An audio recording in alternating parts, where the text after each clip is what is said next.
Hi, good morning, everybody. Give yourselves a round of applause for making all of that. How many of you is this your first VidCon panel of 2012? First one. This is the first one? All right, yeah. How many were you there at the 9 o'clock panel? Anyone? Okay, and how many of you is this your first VidCon? Wow, how many are returning? Pretty big upgrade, huh? Pretty good. Yeah, really excited. Anybody get here last night? If you were out all at our party last night, raise your hand. What I wish I'd known. Producing. And we have some fantastic panelists. How many of you are actively producing right now on YouTube or online? How many of you are looking to get into it? Have no idea what's going on. Okay, so it's a good mix, right? Basically, we're going to talk about some of these veteran producers who've been in the industry of online video. Our first panelist, who happens to be sitting on the end, this is Goodfried. How do I not be aware? So I was living in LA, and so I decided to go the Hollywood track, and I was working at a talent agency. I told us about this really cool new website called YouTube. When was this? This was early 2006. First, she said there was this growing community of bloggers on YouTube, and they were video bloggers. And there were these young kids just turning on their cameras and telling stories. And he really saw an opportunity. Let's tell a story. What if we put a young girl in her bedroom, and she turned on her camera, and she started telling stories about her life, and then it turned out she had this mysterious background. And my husband and I jumped on it, and that ended up being Lonely Girl 15, which... Who's heard of that? Who has not heard of Lonely Girl? The first video actually launched in June of 2006, and I was executive producer of Lonely Girl 15 for 3 years. Line producer, creative producer, I bought food, I scouted locations, I wore every hat there was. And then we did several international spin-offs, Cape Modern, Harper's Globe, television series, Harper's Island. And there I started my own social marketing consulting agency for about 2 years. And now I'm actually at Disney Interactive, heading up the YouTube strategy for moms and family. And we actually recently acquired a website called Babbel.com, and it's the #1 leading website for parents and making content for moms and kids. I think for many people who are getting started in online video, it's very intimidating because the bar is very high right now. Hearing how these people started, it's very inspiring because it's very much like a one-person show or just two friends and 2 people who are married and tried something. Right? Now that you're a super pro, is it very different, or are you still applying some of that scrappiness that you learned when you started out? Oh, absolutely. We are still scrappy. I think the difference now is, I have access to a better lighting kit, 2 better cameras, and there are more hands on deck. But especially just for web video, I think the same principles still apply for storytellers, and we need to make engaging content. And you don't have to, you can still use really good lighting, buy a window, and we used window light and a desk lamp to make the first Lonely Girl 15 video. And I think you can still do that and make great content. Same principles still apply. Kim, you're up. Oh, I am. Okay. Just really fast, good morning. My name is Kim Evey, and I am the executive producer of one of the premium YouTube channels called Geek and Sundry. And I got my start. Those are our peeps. I got my start as an actor in Los Angeles, and I met my husband doing sketch comedy. I encouraged him to put some stuff that we had done on this thing called YouTube. And we ended up making a show for Sony Crackle called Gorgeous Tiny Chicken Machine Show. And then I met a woman named Felicia Day teaching a sketch comedy class, and she had an amazing script called The Guild. And everybody says, why do you produce The Guild? And I produced The Guild because I was in the room when she showed me the script, and I said, well, let's put this online. And that's why. So if any of you think maybe you're not qualified to be a producer, I'm not qualified to be a producer. I am now, but I wasn't then. So so I've been producing The Guild for 4 years, and now with Geek and Sundry we have 6 new shows, and that's what the sizzle reel Do you know what year that was? 2007. Gorgeous Tiny Chicken Machine Show was already on, I was already doing that. It was on Crackle. So, and that's basically like an SNL sketch. And it was, you know, the setup for that is you have a wide shot, you have 2 close-ups, and you're out in like 2 to 4 hours. So I was like, let's put this guild thing online. How hard could it be?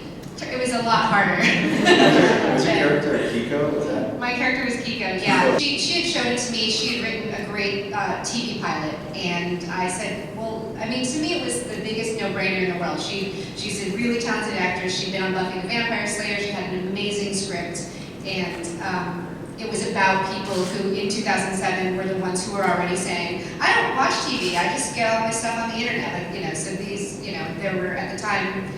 It was 10 million strong, people who were playing, you know, MMOs, and now obviously that number has just exploded in the last 4 years, you know, with all of the different games that are out there. So that's my husband.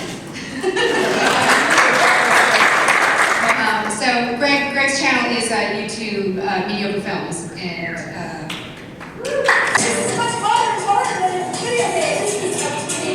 This is easy. This is a terrible way to move both. This is getting weird. This is a fire hazard. This right here is what I do in my office chair. This is literally the best thing I've ever done in my life. We have a show too.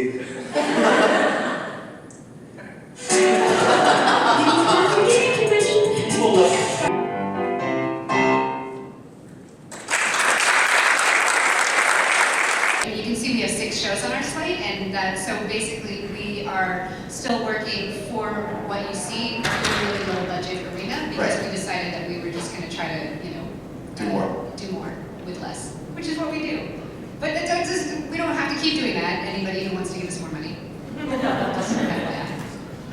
My name is Burnie Burns, and I run a production company called Rooster Productions.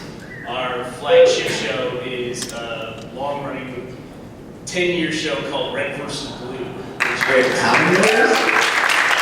Put the first video online in 2002. For perspective, YouTube started in about 2006 when it really started to catch on. Wait, so where did you put it? And we put it on our servers. We had to find ways. We started a lot of our business models back then, and we carried through to this day. In fact, we don't really consider ourselves YouTube people. We do have a YouTube channel. We were kind of slow to adopt.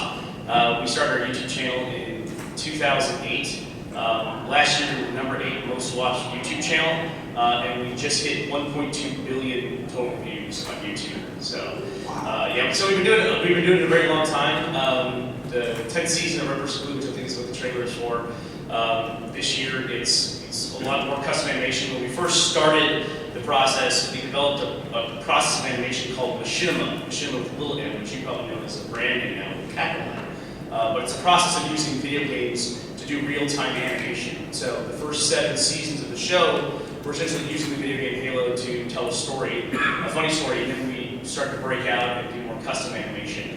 This season, our villain is played by Elijah Wood, and it's a show that primarily runs on roosterteeth.com. We try to drive people back to our website. It's a little different than the model that you're going to hear a lot about today. But for our other shows, we have shows we specifically developed for YouTube as well, which is, if you go to our YouTube channel, it's a little bit different than our main site. But this is Red vs. Blue, our flagship show. Hey, Simmons, you're right. You ever wonder why we're here? What, like, metaphysically? Aggressive tendencies lead to trauma. Ain't changing nothing.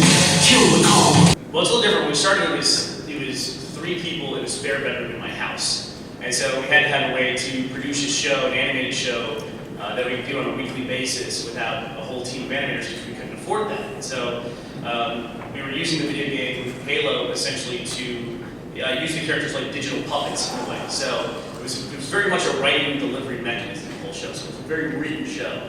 Heavy dialogue, written jokes, not a lot of visual humor or anything like that. And so it developed over time from 3 people working in a spare bedroom to now the whole company's 42 people in a studio in South Austin. It's about a 60-40 split, with 60% of it being custom animation and 40% of it still being in the game.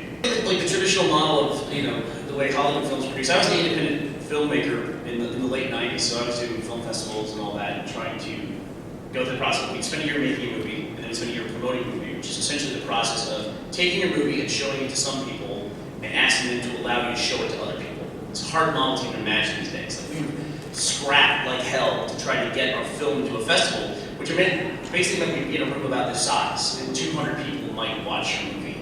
And now I think like after we discovered the online model, if we put up a video and it only got 200 views, we would assume there was something technically wrong with it. You know, Right. We'd have to pull it down and put it back up. We write it like a feature, we shoot it like a feature, and then we just chop it up into 5-minute segments and then put that online. DVD sales and home video sales, which is still a big part of our business. And we're about to, after 10 years, this season, we're putting out a 14-disc box set, which is going to come out at the end of this year. So it's a big part of what we do.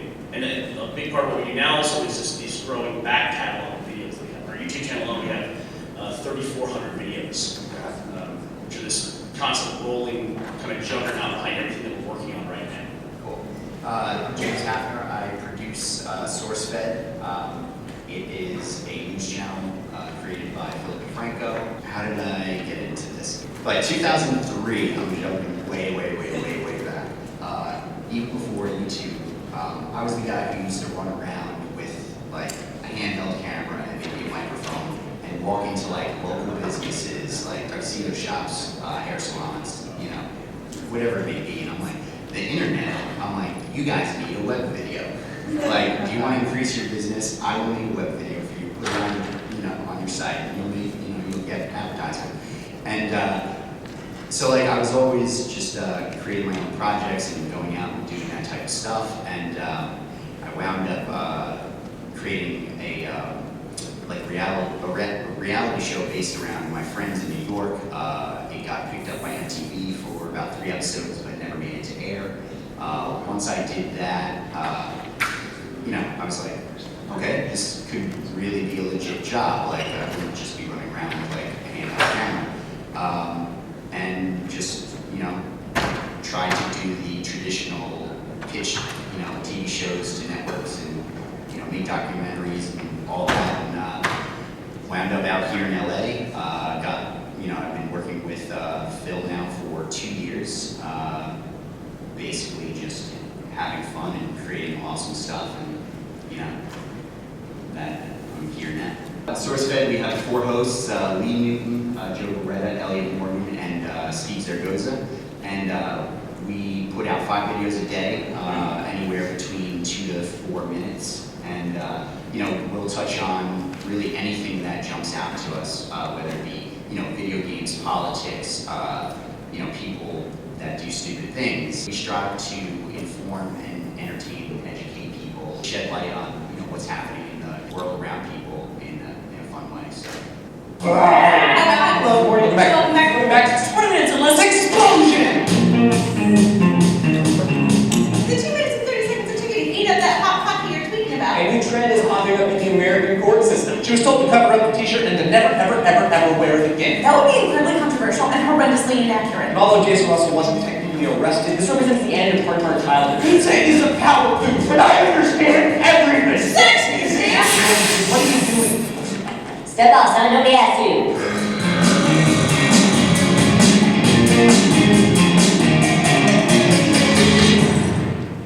You came on in DeFranco. Do you still have to sort of build SourceFed from scratch, or was it sort of like plug in, play?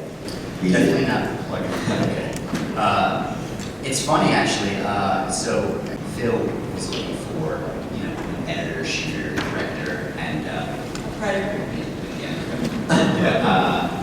because online everybody has to be everything. It's like you're not just one thing. So Phil is amazing at doing what he does, at doing news. So yeah, we had that outline, right? But doing a format with 2 hosts at the same time, the workflow of reporting the stories daily. Like we will literally, we're in the office at like 6 a.m. researching. We will be shooting by 7, and then we'll have it all shot out, edited, and up by 9 o'clock. And then that's a vicious cycle of what we do throughout the day. So at the level of what we're producing at SourceFed, we're trying to be a daily news entertainment network. You touched on something there about the slash job titles that everybody has, and you just glossed over a ton of stuff. We call it the vicious cycle. We talk about Right. produce, we shoot it, we edit it, and then it goes up, you know. It's always a funny part of the process is that sometimes you don't realize when you get involved with this how much is involved with the process of creating these videos and putting them online.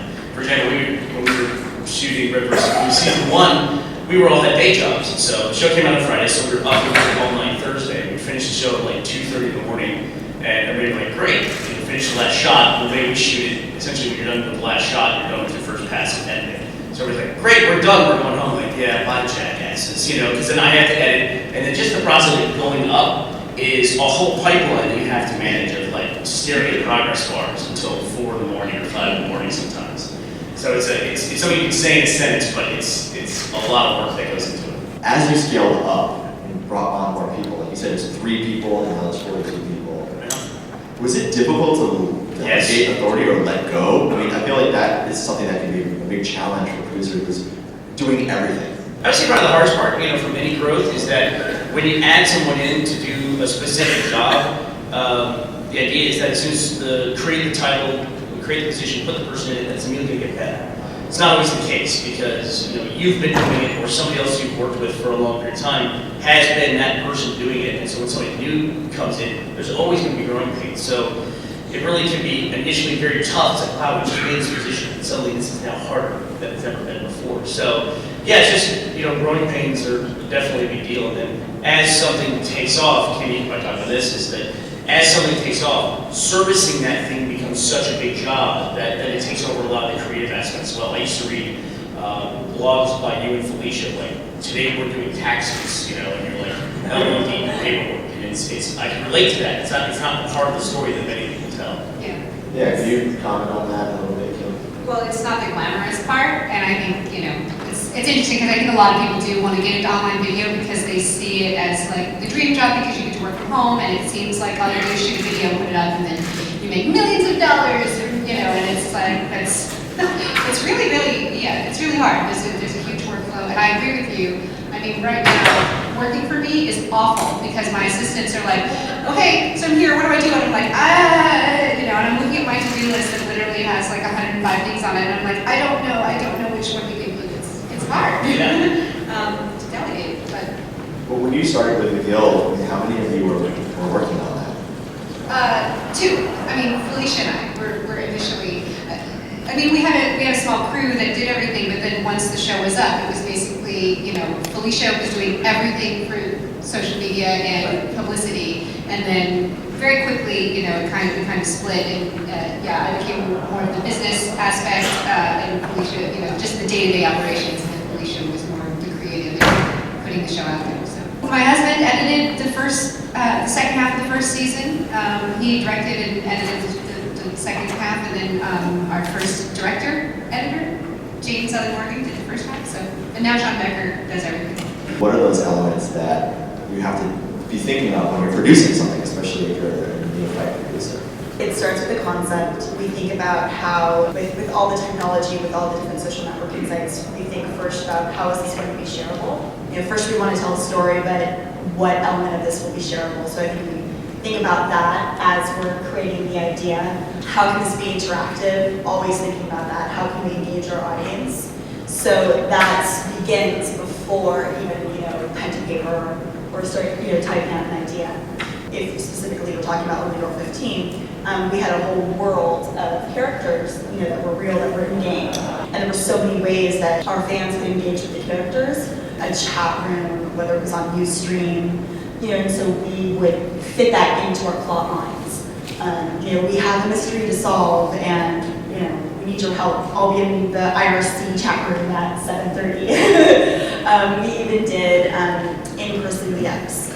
We did a meetup in San Francisco. So we actually found a place that had a live webcam. And so we found Ghirardelli Square in San Francisco, which had a live webcam. And so our characters showed up, I showed up, and you know, people all over the world could actually see the characters interact with the fans that met up. Sort of cut production costs. What are the other? And I think also is to separate you.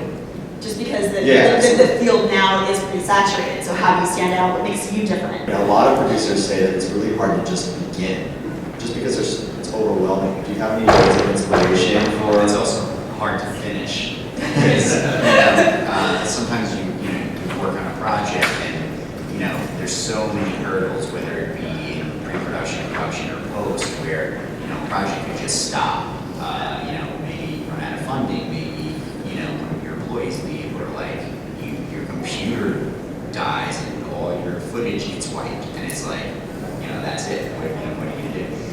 Now, because it is harder to break in, I guess, but because of the advent of Kickstarter and things like that, you can engage your audience from the beginning of your project, which is why the Guild, on some level was also successful, because there's no Kickstarter back then, but we put a PayPal button on our website and we said, we have 3 episodes, that's all we can afford, so if you guys, if you hope you like it and if you can help, please help. And so now there's like a formal way to do that, and then, so Kickstarter is great because you can say like, here's one thing that we've done. If we hit this amount, before our campaign is over, we'll show you, we'll put another piece of video up there, or we'll show you behind the scenes, or so there's a whole, platform that you can build before you even start your project to help people feel invested in, what they're going to end up seeing.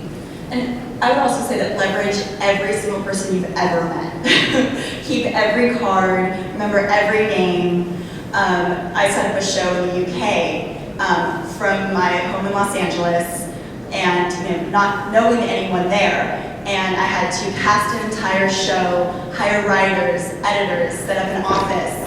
And I really relied on my friends, my acquaintances, so that when my team, we had a week to go out to London to set up Cape Modern, I had an entire casting, 2 days set up of casting. I had writers interview, and that was all because I leveraged just these random people that I happened to know in my life that I kept in touch with. So it's really just remembering everyone, being nice to everyone, be nice to the person you sit next to on a plane. You never know how they're going to be able to help you. When you're using lighting, sound, crew on set, right? Always pay them, and always make sure that they get their lunch break. Because what happens is when you go to shoot, people are working that 3rd hour, or they don't get paid properly, and all of a sudden, for some reason, that sound guy's mixer doesn't turn on, and there's a technical issue, and you can't continue working on set because they're upset. And then everybody's standing there like, okay, let's take a break. Take a break, and then it's back up. So buddy, treat the people that work with you, your friends that you work with all the time, and your crew better than yourself. Well, I think the technical thing when you're starting out is to, just say, well, let's make money and we'll figure something out later. Don't do that. That'd be my recommendation. Have a plan in place. Likewise, when you're starting something, have some kind of understanding or some kind of plan that for how you're going to support the project going forward, so it doesn't get to, the 4th episode stop or run out of funding. There's, like Tim said, put up the PayPal button. Give people the opportunity to support your show in whatever way they want to. Don't tell them how to support it. Do Kickstarter, do PayPal. Give them as many options as possible. Once you get the show rolling, you have an obligation to service that audience and keep it going in any way you can. So don't be shy about the business aspects of producing a show. Likewise, I would say, the noise level that we were talking about is enormous now. There's a lot more sophisticated models for identifying talent now. So in ways, it is harder to get started now, but at least there's more opportunities for established places you can go. There's Next Hub and things like that with YouTube. But you're competing with established shows. You're competing with all of old media coming now, discovering the internet all of a sudden this year, and deciding they want to be part of it. Competing with all that, more importantly, you're competing with the fact that on YouTube, they just released some metrics that every minute, 72 hours of footage are uploaded. It means if you wanted to watch every video on YouTube, you would fall 3 days behind every minute you try to do that. That way. Yeah, That's pretty awesome. That's a lot to compete with and a lot to stand out from. So my recommendation would be, and this is our philosophy, is make something that you would want to watch. And just because something is done, you don't have to put it up. You can make it right and make it something worthwhile and worth watching. I would also recommend, just as if you want some practical advice, we always make 6 of anything before we start. Because usually by the time you get to the 6th iteration of it, you kind of look at the first one and go, well, maybe this could be a little better. And the other thing is that you were saying, you never know the person that's going to help you. Likewise, if you're making a show, you will never, ever, ever be able to predict what the episode is that suddenly catches fire. And even after it happens, you won't be able to explain why it was that episode that suddenly went viral and caught everyone's attention. There's no explanation for that. And I'm sure you guys go through this as well. There's always a process of trying to figure out what that was and how to recreate it, and you can't do that. So if you have 6 versions of something, you have a catalog online, even if it's a small catalog to start with, at least they'll have something else to watch when they discover you in that, that really cool day when everything kind of takes off. Do you think about what the audience is going to like when you start a project, or you just start with something that you're really excited about? Well, I would say, like I said, have a business plan in place for how you're going to support it. Also, be ready to change that immediately, because the audience will tell you how they want to support your show. And be ready to adapt to that. Don't fuck the audience when they start to move with the show. Like I said, we try to make something that we would want to watch. And we have faith that there's enough people like us on the internet that hopefully they'll like it as well. And so that's always our bar. It's like, would I watch this? Was this something that I would enjoy? Do you have any big mistakes? Yeah. Want to share with us? Yeah, from starting out, I think we were slow to adopt some things. We were slow to adopt because we just had a strategy of staying on our website. And so it's easy to stay involved with whatever works for you and not adapt. We were slow to adopt YouTube. I mean, we've been successful on YouTube, but it took a while, a lot of work to get that up and kind of play catch up. Also, I think a lot of people spend a lot of time building up social media in different places, and you really have to analyze what the value of that is. Like, what are you doing that services, ego versus business kind of thing. You also have, go ahead. you also have to think about not splintering your audience as well. If you put too much into 5 different outlets, are you sending your audience all over the place, or do you want to invest in one destination? Yeah, to become your life. Yeah. When you started, did you have a business plan in place when you first got into online video? And is that, if not, is that a good idea now? No, there was no business plan. There was no idea. It was, let's just do this. It was fun, it was exciting, and we just wanted to take a risk and try something. Over time, we realized once we quit our day jobs, we had to have a business plan, and that evolved into so many different things, and it's now a huge company with 70 employees. Was it scary quitting your day job? Yeah. My husband left his law firm, I left a talent agency, and we just lived on our credit cards for a couple years. It was awesome. Oh, so you really took a huge risk? Oh yeah.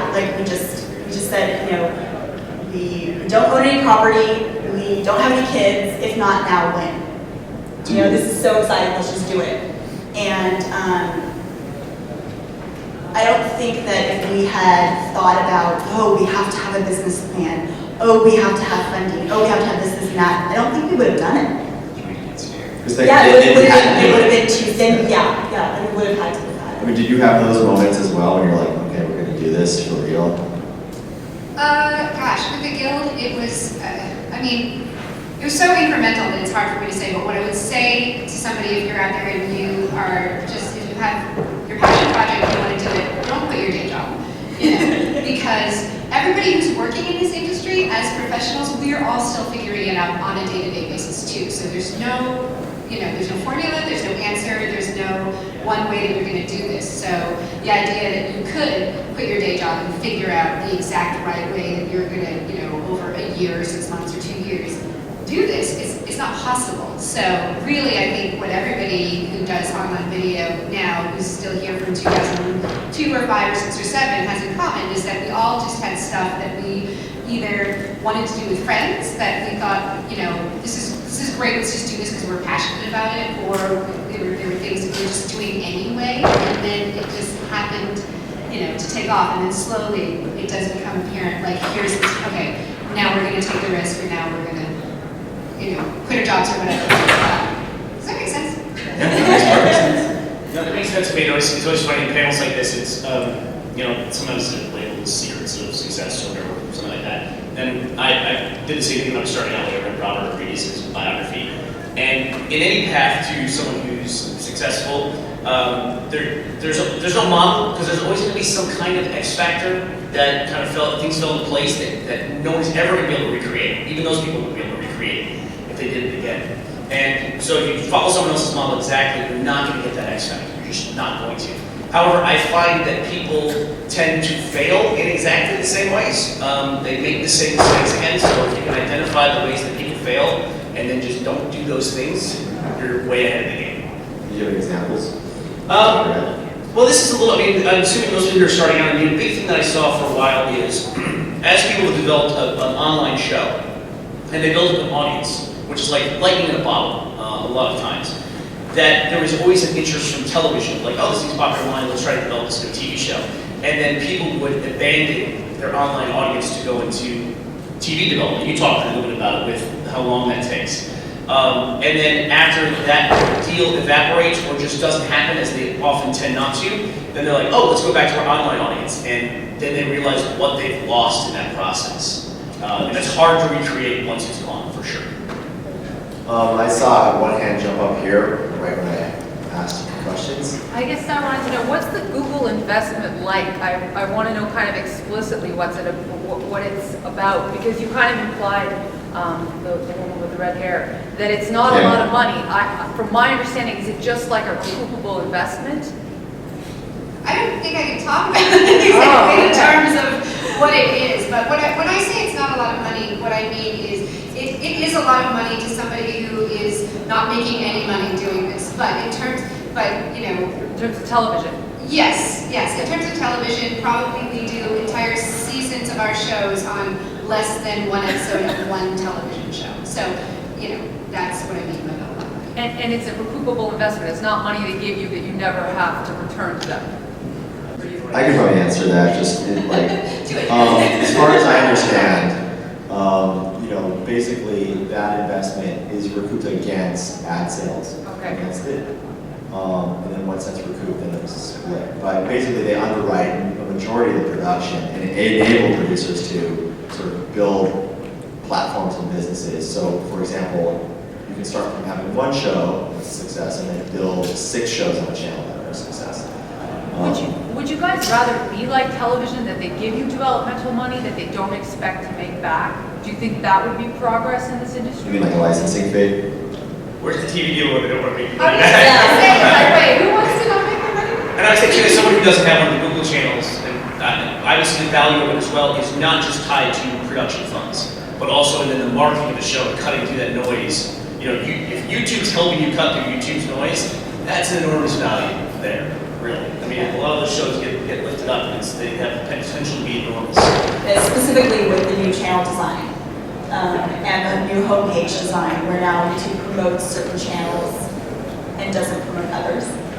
Another thing to say that's completely glossed over. If YouTube makes one change in the way that search happens or a related video happens, it affects everything you do. Which they have, by the way.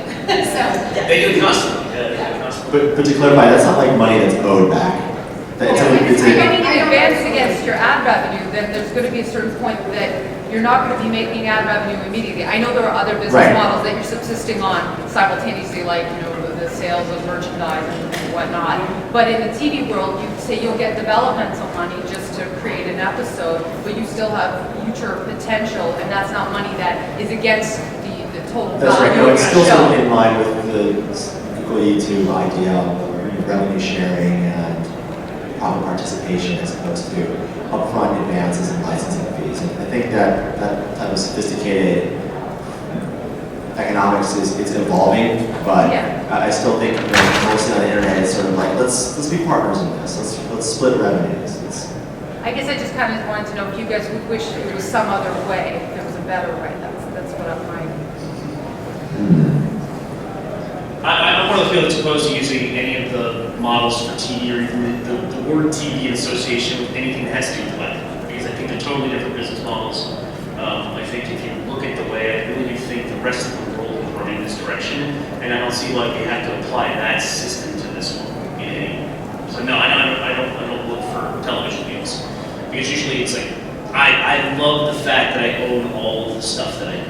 And when you say they don't have to pay it back, yes, it's true, but but then you're creating something for somebody else, and they aren't paying you to do it, but at the end of the day, it's theirs that you're making for them. And there's, after a certain amount of time, there's enormous power to having the back catalog and having your own audience and a direct connection to that audience that you don't rely on anyone else for. Which is a huge part of the YouTube deal, is that we still own our IP, you know, at the end of the day, and that's Versus the network acquiring your IP. yeah. Having control of your audience or a direct line to your audience is the most important thing that you can have. You know, you're not necessarily creating a show that, say, is going to be on television or a show on YouTube. You're creating a brand. You're creating an entity. I think a huge mistake that people make is if they do get even an online deal with a company, whether it's a studio or one of the bigger, like, you don't want to think, oh good, somebody else is going to do my work for me now, because that will kill you. But that's sort of, I think, what's promised sometimes, especially a while ago, you know, it was like, oh, here's the deal, and, you know, now don't worry, because we'll do, you know, this social media for you, and we'll make this happen, but, you know, if you give away your power in, you know, promoting yourself, that you literally are giving away your power like that. We still all sink or swim, just depending on exactly how many man hours we personally put in to all of this stuff. So you're never gonna, in online video, at least right now, you're never gonna get a point where you're like, I get to lay back and kick my feet up, and, you know, just tell people what I want to have done. It's, you know, it's not Even gonna more work now. If a project isn't working that you love, how do you let it go?